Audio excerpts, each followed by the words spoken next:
things feel harder for you than it should, or it seems like it's harder for you than everyone else. You actually are tired. You wish you would have had some extra time to sleep this night. You might be noticing that you keep putting everybody else's needs before yours. You open your eyes, you immediately feel like this rush of urgency. Your chest is tight. You haven't gotten out of bed and you already feel behind. Every time you try to rest, your brain won't shut off. You might constantly feel like something is wrong with you. And we're going to walk through how to do this, where to start, what your first steps should be. Welcome. This is Leading with Spirit, the show for the spiritual guide who knows there's more. More depth, more truth, more realness in the work you're here to do. Whether you're a healer, coach, or intuitive, this podcast helps you reconnect with your gifts, trust your path, and lead from soul, not stress. Hosted by me, Spirit Bird. I'm a master shaman, best-selling author, and founder of Holton Healing Arts. My intention is that each episode brings grounded insight into spiritual growth, energy mastery, and the real-life journey of walking as a spiritual leader. You can find me at Spirit Bird Official. Enjoy the show. Welcome. Today, we're talking about something that almost every single person I work with or have had a conversation with or has crossed paths on our journeys has said to me at some point, I know I need to heal, or I know something needs to change, but I don't know where to start. If that's where you are right now, let me offer this first. You don't need a perfect plan. In fact, if you have a plan on how or what you think you need to do to heal the thing, you might actually be slowing yourself down. So no, you don't need a perfect plan. You just need a place to land and a little bit of context. So I'm going to share more about what I mean by that. But you should also know, even if you've been doing healing work and inner work for a long time, this is really the same process that I use anytime something new comes up. And if you've been doing this work for a long time, then you know that it's a constant ongoing journey and that you'll come back to new and exciting things as you're growing and evolving. On today's episode, we're going to talk about what to do when you feel like everything's too much, you're overwhelmed, or feel confused, anxious. You know you need to heal, but you don't know where to start. You're going to walk away with one crystal clear place to begin your healing journey that actually feels doable, and it's going to help you breathe easier right now. And I'm going to gently guide you out of the pressure to have it all figured out so you can finally feel some space, some relief, and more importantly, some direction. Plus, I'm going to talk about what not to do on your healing journey. And that doesn't mean that you're backtracking. It just means that you're getting more embodied. We often think healing needs to come with this clear timeline with answers or some kind of big, powerful breakthrough, but healing almost never starts that way. Healing begins in the mess, which I know we want to not be in the mess. I know we wish that that wasn't where it starts, but that's where it begins.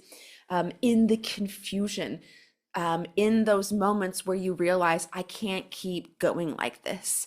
And in fact, I had one of those moments. I shared about it recently on the Spider Medicine episode, but I had one of those moments recently where I suddenly had this sensation of wait a second, I feel confused, I feel disoriented.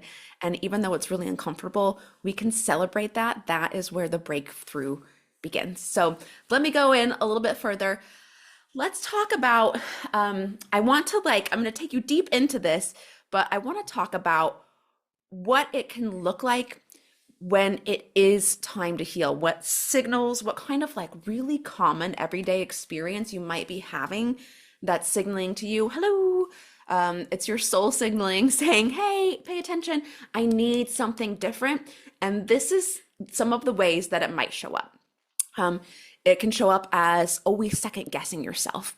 So you're laying at bed at night and you're feeling like, why do I always do this? At the end of the day, you're thinking, did I make the right choice in my vacation? I picked Denver because it's good for hiking and I wanted to be in mountains, but I was also thinking about Boston. And now that I picked hiking in Denver, I'm starting to feel like, oh, maybe I should have picked Boston. What if there's actually somebody in Boston I'm supposed to meet? Did I make the right choice? And again, in your head, you're going through the process of second guessing yourself, but you're also so tired of second guessing yourself and you're thinking, why do I keep doing this? Another way it can show up is you might feel like things feel harder for you than it should, or it seems like it's harder for you than everyone else. You're starting an email you've written 5 times because you're afraid of how it might land. You want to come across as casual, but you also want to sound professional. You want to make sure you're clear. You want to make sure people get it. Your whole body feels tight. You're bracing for something, but nothing has actually even happened. You're just writing an email and you're aware that it shouldn't be this hard. That is another sign from your soul. You might be feeling like you're ignoring your gut, even when it's kind of loud. You said yes to dinner with a friend, even though your whole body said no.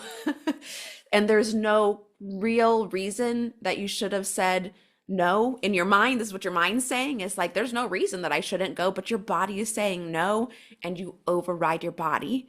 And now you're driving there, you're resentful, you actually are tired, you wish you would have had some extra time to sleep this night, or you had stuff at home you needed to get organized. And so you're drained before you even get there to dinner with your friend.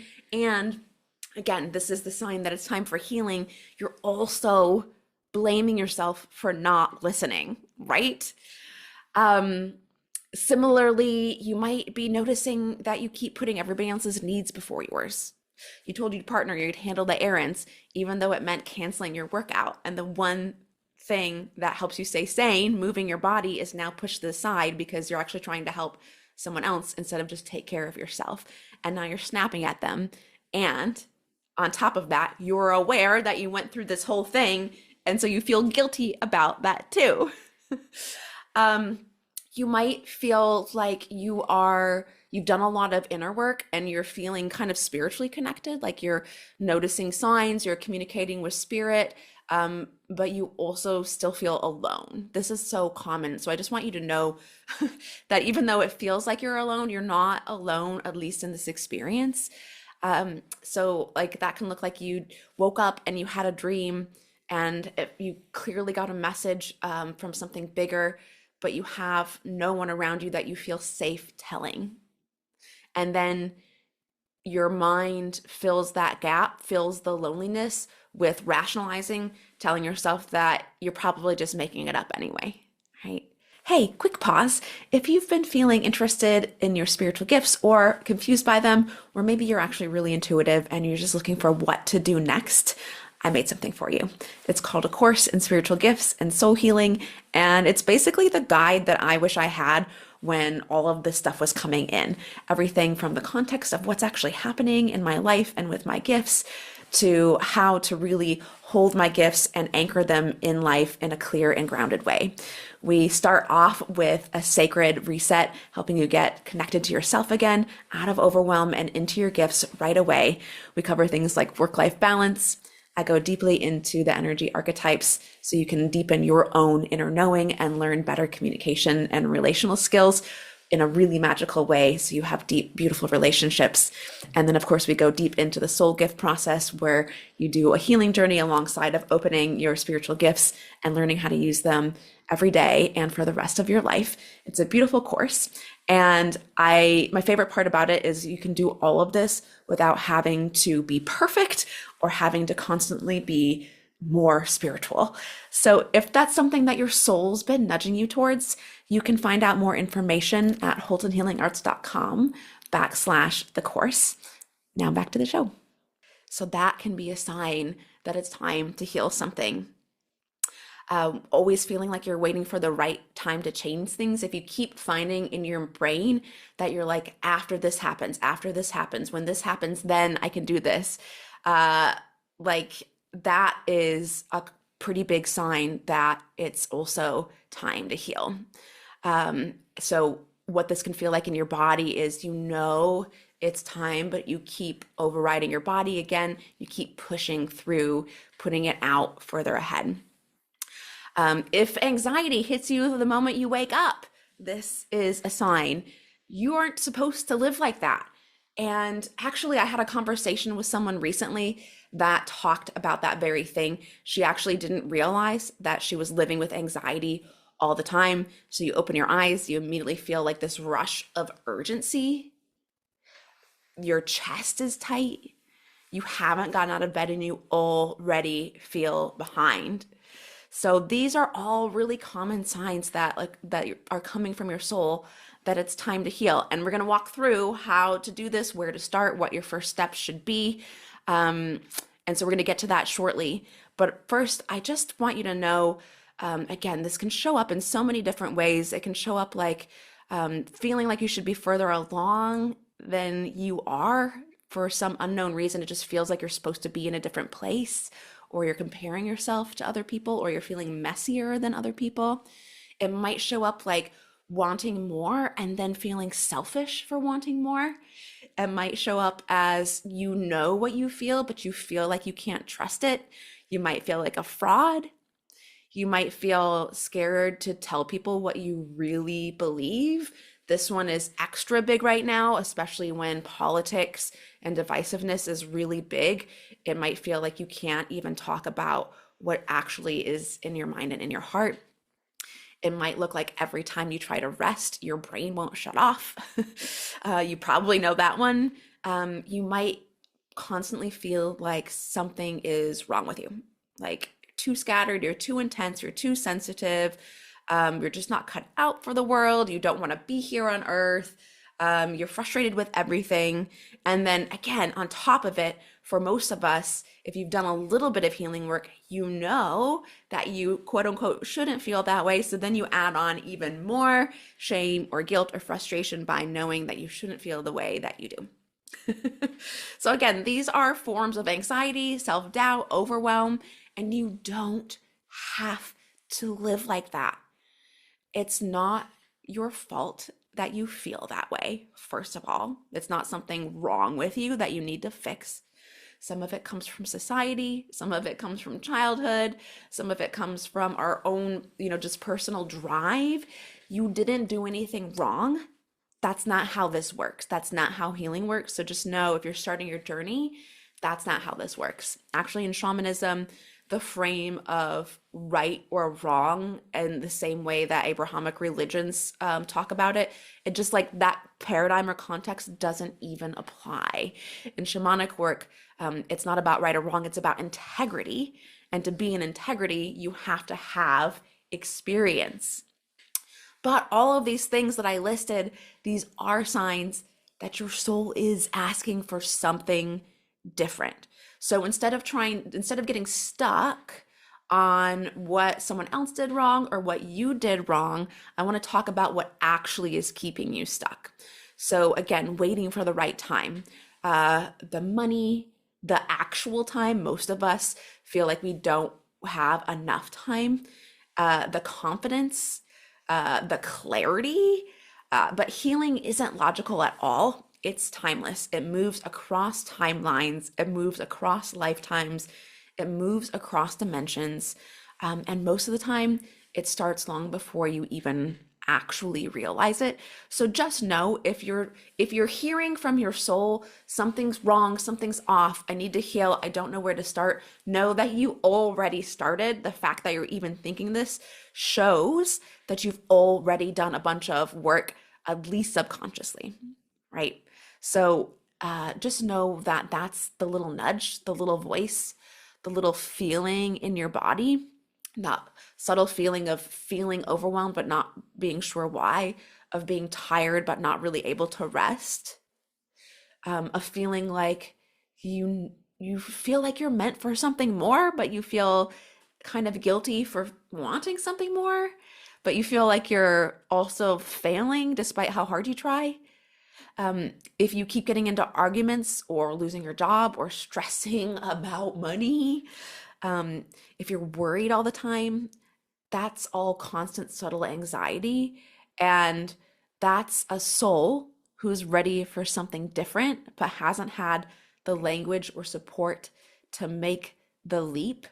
And so the biggest way you're keeping yourself stuck is, one, trying to discern what you need to do before you start doing anything. And I know that's like, what does that even mean? I'm going to go into that. So basically, that means trying to solve your problems from logic and to trying to wait to the right time. The way you get the time is you interrupt the busyness. And I'm going to share more about how to do that shortly here as well.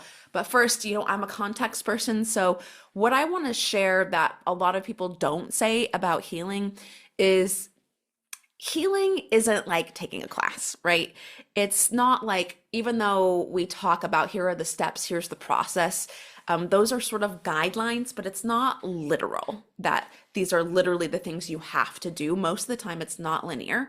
It's kind of like walking into a dark room with your hands out and then slowly realizing that actually your body remembers the way and you don't need to literally see the path. So healing isn't about fixing.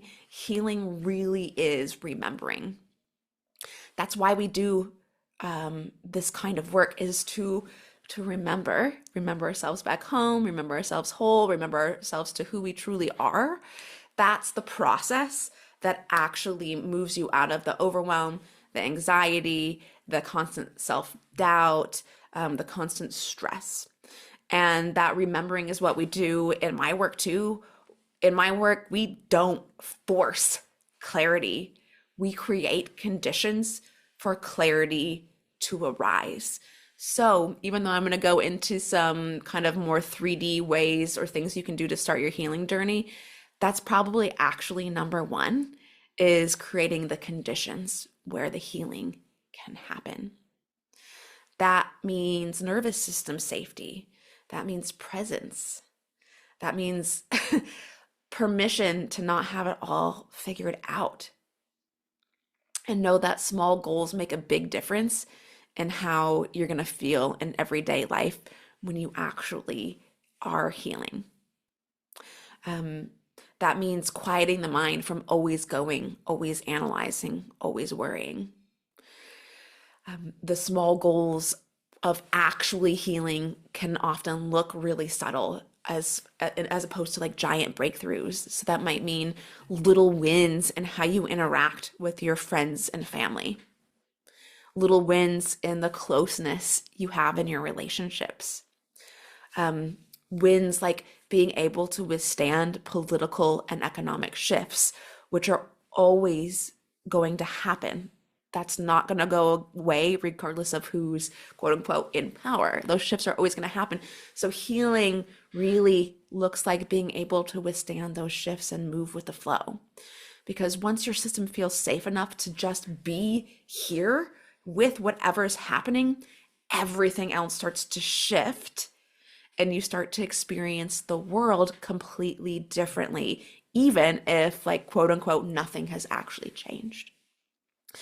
By the way, my 7-day sacred reset inside A Course in Spiritual Gifts is actually perfect for this, because in the busyness of life, when your soul is screaming to connect, but you don't know how to start and you don't know how to stop all of the life that's happening, this walks you through that instant, powerful soul connection that interrupts the busyness and shifts it all for you without needing to learn a whole bunch of stuff from the mind or concepts or shifting mindsets or doing these big processes. It's actually that simple. So when I talk about shifting the field, when I talk about your world changing from the inside out, what I'm actually talking about is a portal moment. So those moments when it feels like something small shifts, but everything starts to feel different after, like that first time you normally have arguments or kind of bicker with that one family member at every single family event, and you've been doing some inner work. And so now this is the first time that you broke that pattern. You were actually able to have a laugh with them instead. And maybe it was just like one laugh for one moment, but everything already starts to feel different and it's subtle. That's a portal. A portal isn't a faraway cosmic event, though it can certainly feel big and they can feel magical. Most of the time, they're small, they're subtle, they're around us all the time. It's a moment in time when something inside you opens up. and you suddenly have access to a new perspective or a new decision or a deeper truth or a different outlook that wasn't there before. And we access those by creating the conditions. Sometimes it shows up as a conversation that you can't stop thinking about, a dream that feels like a message, a decision you've been putting something off, and like it suddenly starts to feel really urgent in your body to make a decision about it. It's not always dramatic. It can be, but it's usually not. It is always sacred, even though it might feel like the most surface level thing. So, another major tip for you on your healing journey is don't overlook the subtle and the sacredness of those subtle shifts. A portal is an invitation to choose differently and consequently live differently, to have a completely different experience of life. That's what healing is about. And when you say yes to it, your healing, your truth, your path, it's like the whole universe leans in to meet you. So that's kind of like a more meta overview of what the process entails. I want to give you some really, really simple, practical pieces to help you get started right away or to help you pick your next step if you've already been doing your inner work and you're kind of like, okay, I healed or worked on some basic trauma, some major issues. I still feel like I have more to go, but I'm not sure where to go next. So one of the tools I teach is based on what I call the sacred archetypes, the sacred direction archetypes. And they're a way of understanding your soul patterns, your spiritual gifts, your emotional habits, and also your path, your purpose, like what you're here to learn and embody. They basically work like in the beginning of our life. We come in, we enter this life. Before we enter this life, we choose lessons, things we want to experience. When we get here, based on those decisions, we have experiences early in life. Those experiences are informed by those lessons that we chose to experience, and they form wounds. Those wounds create patterns or habits. When you are unaware of them, they eventually start to build up on themselves and create situations in life that don't feel good. That's when we go back to what I was sharing at the beginning, all of those clues, right, that it's time to heal. And when we make the decision to do that and create space to do that by saying no to something that doesn't truly matter and yes to your healing journey, which does, this is where you start the healing process. And this is where you start moving from those wounds into your gifts. Sometimes those gifts, like they're opposite sides of the coin. So again, I'm going to give some examples in a minute, but typically what that means is you're not actually supposed to be undoing anything. It's not like you're supposed to be different than what you are. It's just instead of operating from the wounds, you're moving in your gifts in a way that actually helps you in your personal life, but also supports life around you. So if you're stuck and you don't know where to begin, identifying your dominant archetype is going to help you see what type of healing might be needed right now. And so I'll leave the link to this in the show notes, but you can also go to holtonhealingarts.com/archetypes, and you can take the free assessment that's going to show you what your dominant archetype is and what all of your archetypes are in order. So it's going to give you pretty instant clarity on where you need to start for your healing journey.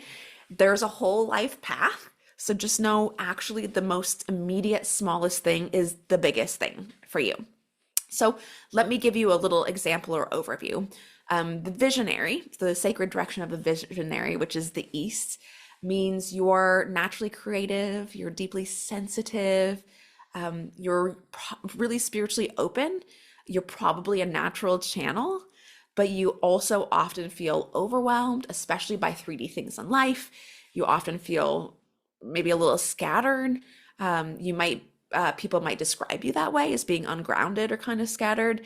So this is the East energy. You need grounding and you need clarity. So for someone like this, healing would begin with embodiment and nervous system anchoring, like not more visioning. So this is where it gets interesting, is it's not because you're supposed to stop visioning altogether.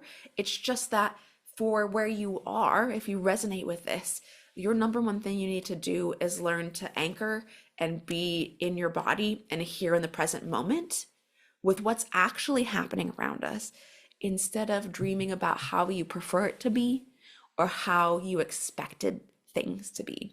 If you expected your job to be different than it was, if you expected parenthood to be different than it was, if you expected the new place you moved to be different than what it was, this is your distorted visionary. It's not that you're wrong at what you're seeing or you're wrong for wanting something different, but it's not serving you. And so all of those pieces that I mentioned earlier are probably coming up, or some of them are coming up. They're trying to point you to this very specific thing, that actually accepting what's happening around you as not being wrong is the first step on your healing. That is going to require then that you work on your nervous system. If you can accept what's happening around you. Again, I'm not making excuses or saying things that are bad that happen are okay. I'm just saying accept that it's the reality of what is happening. Then you can actually check in and ask your body what it needs. And then you can listen and give it what it needs. So it might be rest. It might just mean like proper food for a while. It might need shutting off the outside world just for a little bit, so you can actually anchor. Then once you do that, then that's the next step in your healing journey, is you're able to move back into the gift of visioning, but now you're doing it in a grounded way. Moving on to the archetype of the South, the wild one. So if you tend to feel emotions really intensely, not necessarily in an empath way where you're feeling other people's emotions, it's just you have big emotions. When you're mad, you're really mad. When you're happy, you're really happy. If you feel like you always crave freedom, but also you often find yourself in arguments or fights, if you feel like you're frustrated with the world because people around you are too sensitive, you're probably in South energy. And for you, healing starts really by softening the heart, by feeling safe to be vulnerable. So your fire that you've carried has allowed you to just go into places and parts of life fearlessly, to not be afraid to speak your voice, to not be afraid to be tough and defend yourself. And also, if you've gone too far down there, your healing journey is going to show up again, pointing to the things I shared at the beginning. Those pieces are going to come up for you. And what you need to know is that it's time to soften the fire a little bit. We're not extinguishing it. We're not saying that it's wrong. You're going to need it. But first, you have to soften it. Instead of meeting the world with that fire, you're going to start meeting the world with vulnerability. So that means being able to drop into your heart space when you're in conversation with people. That means instead of getting into an argument about what a word actually means, you're going to tell them what you're feeling. It sounds overly simple, but if you're experiencing this archetype, then you know that it's both simple and also it still comes with challenges. So that's part of the healing journey.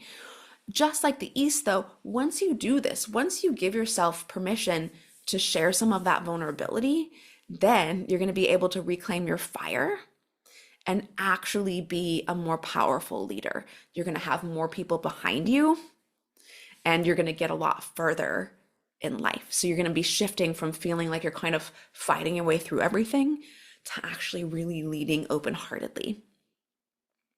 For the West, the champion, if you're the one who everybody goes to for advice, if you tend to be deeply empathetic, you can be an empath and be any of these archetypes, but generally, like if that's just naturally that you tend to feel things for other people, if you maybe feel a little burnt out and anxious all the time, if you worried a lot about what people think, that's probably the biggest signal, then you're probably in West energy.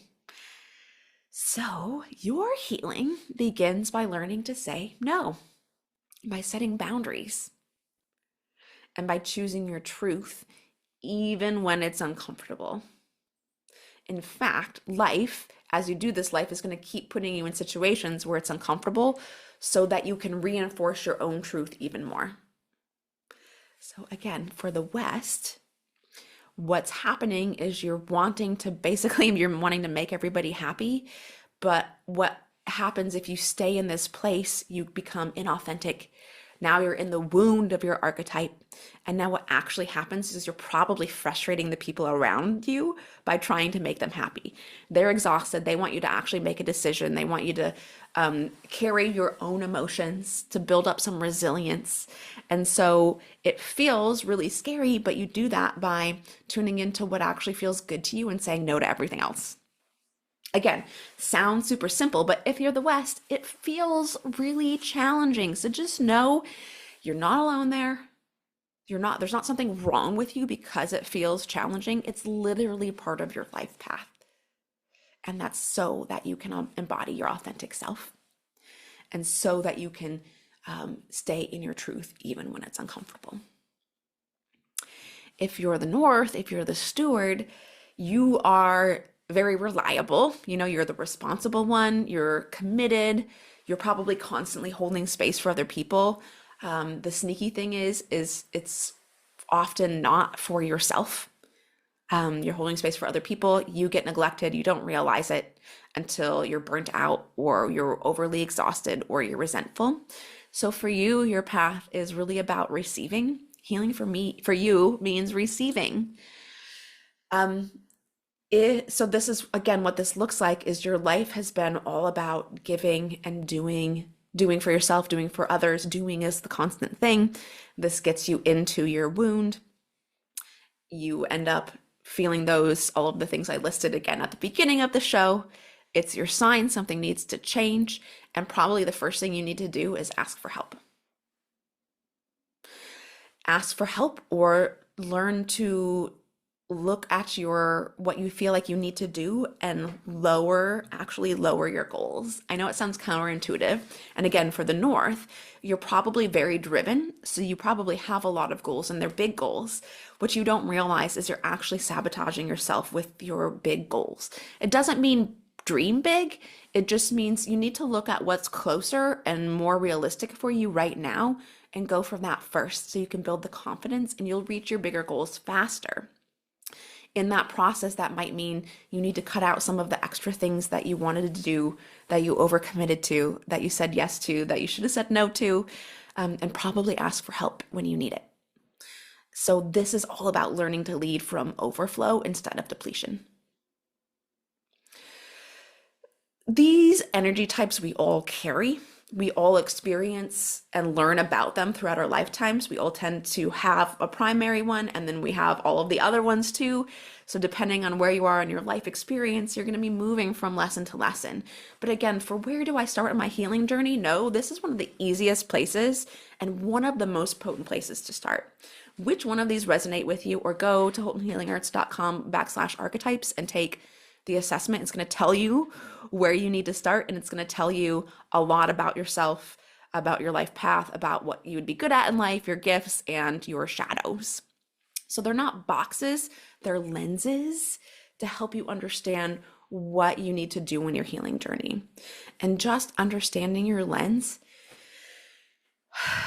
can help you exhale because it gives you a direction and context.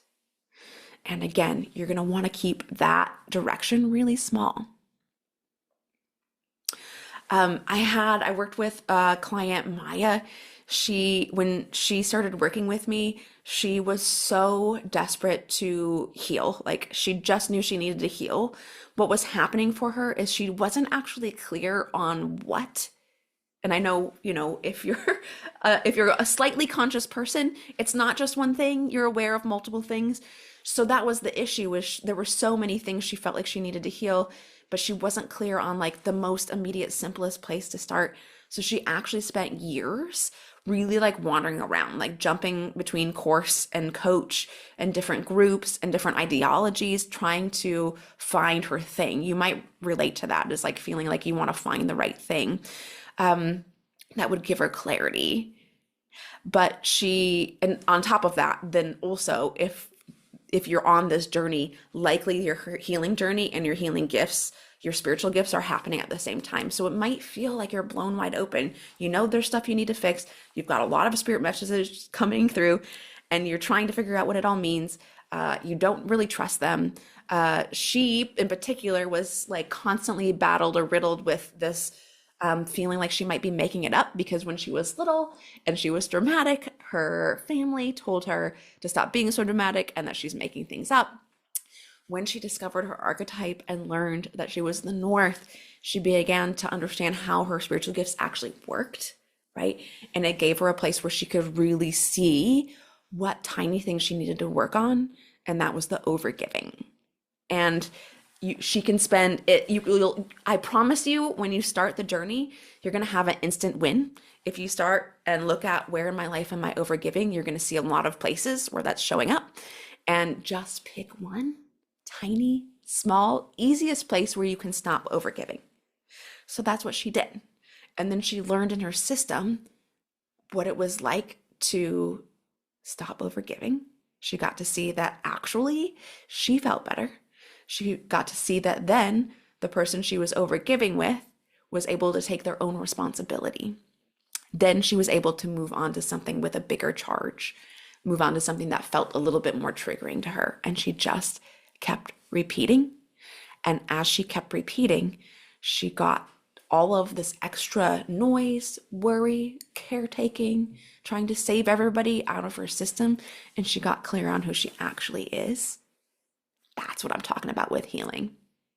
Not being perfect, not never making a mistake, not never being triggered, not being spiritually pure. Knowing who she was is the healing. So again, I want to bring this back to something grounded and practical for you. Simple place to start. If this resonates with you, you might step back and pause and do whatever you need to do to get into your higher self, to get into connection with spirit. You might be able to do this instantly. It might just be closing your eyes and taking a couple breaths. And just ask yourself, what part of me have I been ignoring?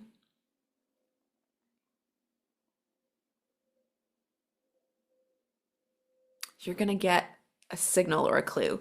You're going to either see an image of you doing something that you know you're not supposed to be doing anymore, or you're going to see an image of you doing something that you actually want to be doing,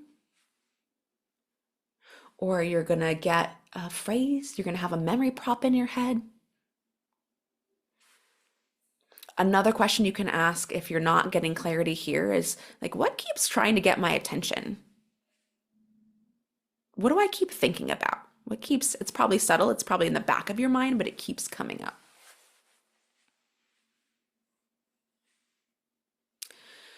And then your next step is going to be to start listening from that place. Not fixing. You don't need to correct a problem.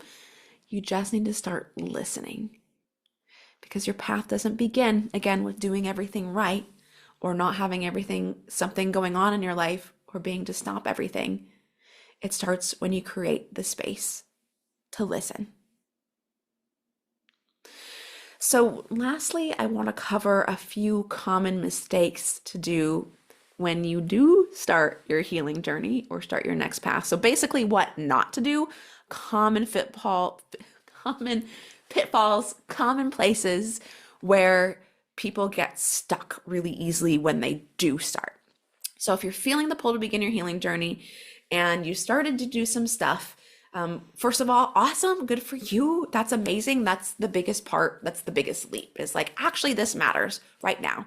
And knowing that by you making the decision, life is going to rearrange itself to support your healing journey and create the space that you need to do it.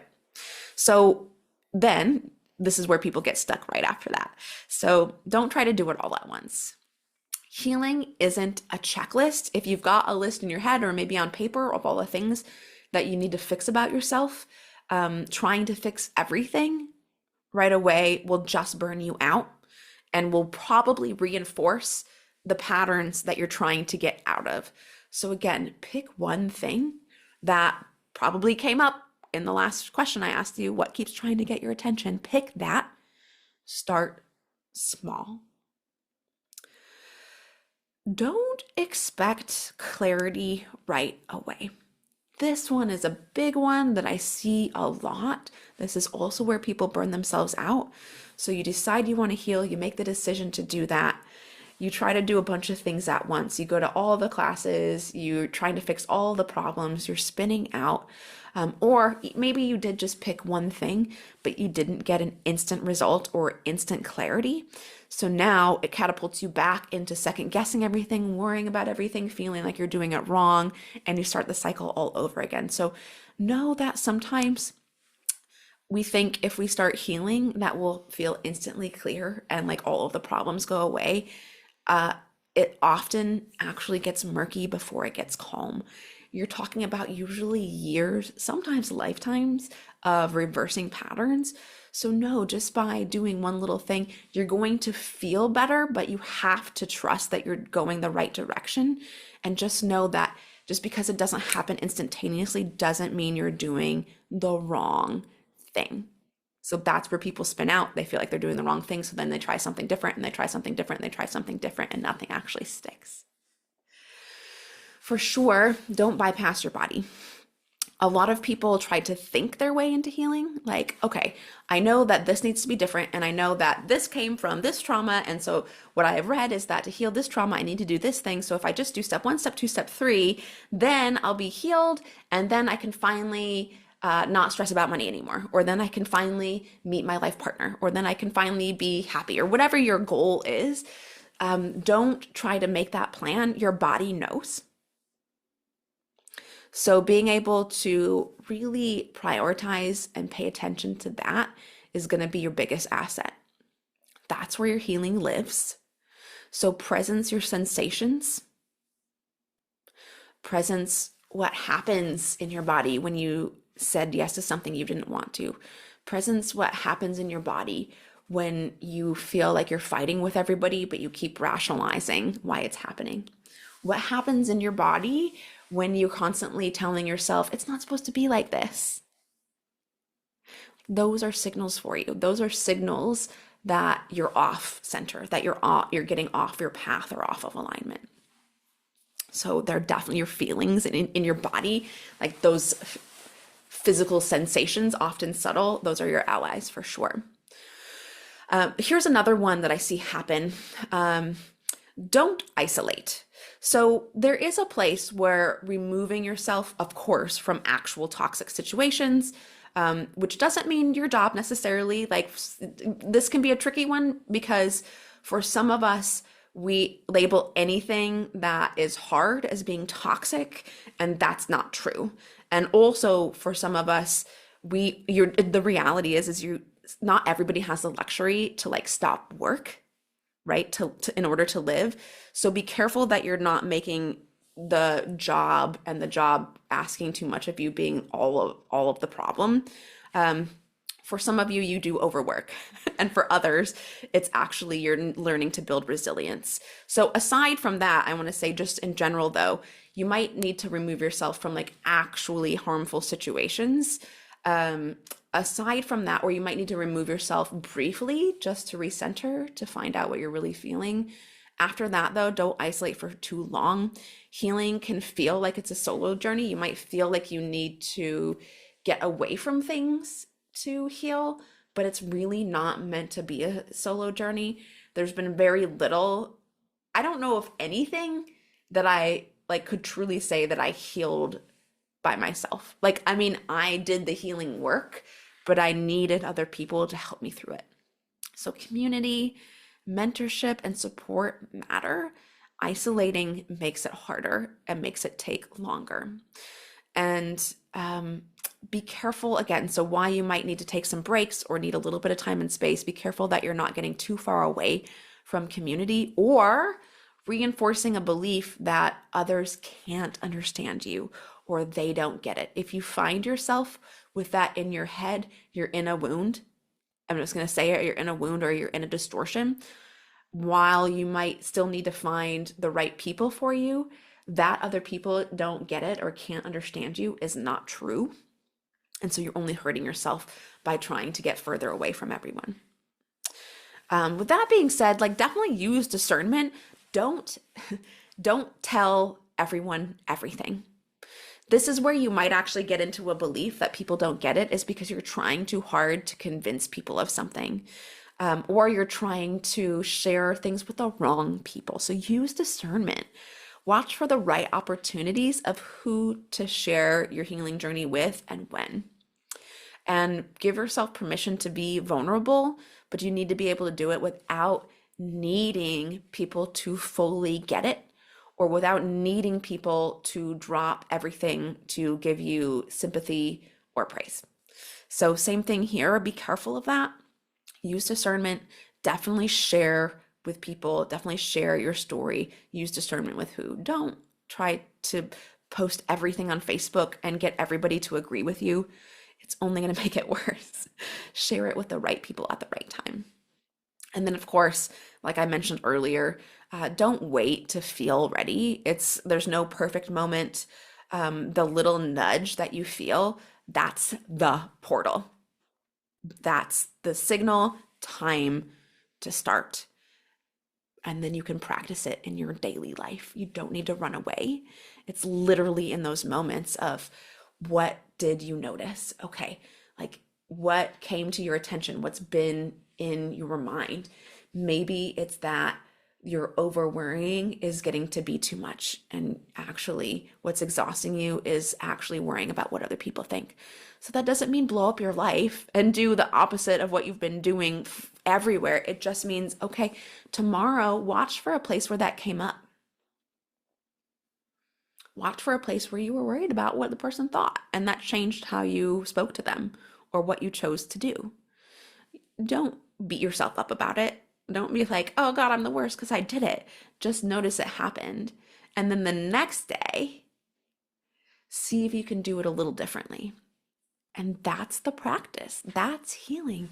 And in that process, it could just be that simple, and you can just flip the switch, portal yourself into a different reality, or you're going to discover all these deeper things. You're going to discover who you truly are. You're going to discover your inner child. You're going to discover past lives. You're going to discover beliefs that you have, visions that you have, why you're here. All of that stuff is going to come in throughout the process. So you just need to step towards that one little thing and let the rest happen.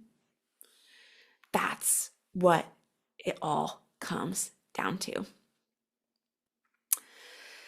So if you're listening right now, you probably are in a portal as we speak. The question again isn't really, how do I move through this? What is my first start? The question is how. To ask life, how do I move through this?